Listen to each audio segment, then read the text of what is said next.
Miss Hurst from Hamilton County Schools.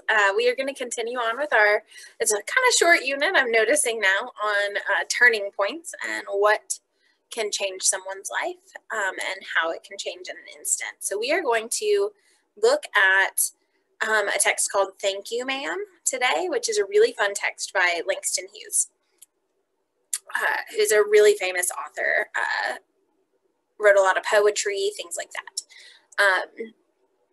So what I want you to do is go ahead and find Thank You, Ma'am, whether that is on the online textbook or in the textbook in front of you physically.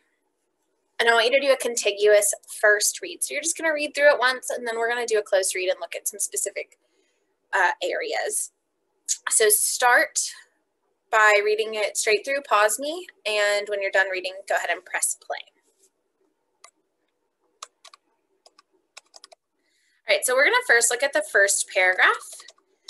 And I want you to think, in this paragraph, she was a large woman with a large purse that had everything in it but hammer and nails. It had a long strap, and she carried it slung across her shoulder. It was about 11 o'clock at night, dark, and she was walking alone when a boy ran up behind her and tried to snatch her purse. The strap broke with the sudden single tug the boy gave it from behind, but the boy's weight and the weight of the purse combined caused him to lose his balance. Instead of taking off full blast as he had hoped, the boy fell on his back on the sidewalk and his legs flew up. The large woman simply turned around and kicked him right square in his blue jeans sitter. Then she reached down, picked the boy up by his shirt front, and shook him until his teeth rattled. So I want to start by having you highlight some details that establish the setting, the characters, and just the basic situation. Okay, once you've highlighted some of those details, what do you think the reader is supposed to infer here? What was the reader supposed to assume was going to happen? And finally, in this paragraph, why do you think the author included these details, especially at the beginning of his story? I wish it would just let me scroll. All right, now we're going to do paragraphs 18 through 21. "No'm," said the being dragged boy. "I just want you to turn me loose." "Was I bothering you when I turned that corner?" asked the woman. "No'm." "But you put yourself in contact with me," said the woman. "If you think that contact is not going to last a while, you got another thought coming. When I get through with you, sir, you are going to remember Miss Luella Bates Washington Jones." All right, so in that paragraph, what details do you notice show some tension? Tension is like when things are about to happen, when there's maybe a conflict about to happen, but they just haven't happened yet. All right, what can we infer from those details? Maybe what can we infer about the characters? What can we infer about the story? And then finally, in paragraphs 18 through 21, why did the author include this tension in his story? Now we're going to go look at paragraphs 35 through 37. "The woman was sitting on the daybed. After a while, she said, 'I were young once, and I wanted things I couldn't get.'" There was another long pause. The boy's mouth opened. Then he frowned, not knowing he frowned.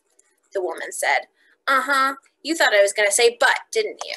You thought I was going to say, but I didn't snatch people's pocketbooks. Well, I wasn't going to say that." Pause. Silence. "I've done things too, which I would not tell you, son. Neither tell God if he didn't already know. Everybody's got something in common. So you sit down while I fix us something to eat. You might run that comb through your hair so you'll look presentable." All right, what details here give us a new perspective on Mrs. Jones? Okay, so how do those details change your impression of Mrs. Jones, your understanding of her? And then finally, why did the author include these details? Now we're going to look at paragraph 38. "In another corner of the room behind a screen was a gas plate and an icebox. Mrs. Jones got up and went behind the screen. The woman did not watch the boy to see if he was going to run now, nor did she watch her purse, which she left behind her on the daybed. But the boy took care to sit on the far side of the room, away from her purse, where he thought she could easily see him out of the corner of her eye if she wanted to. He did not trust the woman not to trust him, and he did not want to be mistrusted now. All right, in this paragraph, what details reveal the narrator's point of view? What does the quote here? He did not trust the woman not to trust him. What does that mean? Why did the author take the time to show Roger's thought process in these lines? Okay, and then kind of switching gears with paragraph 38, what details in this paragraph show tension? What can you infer through Roger's behavior here?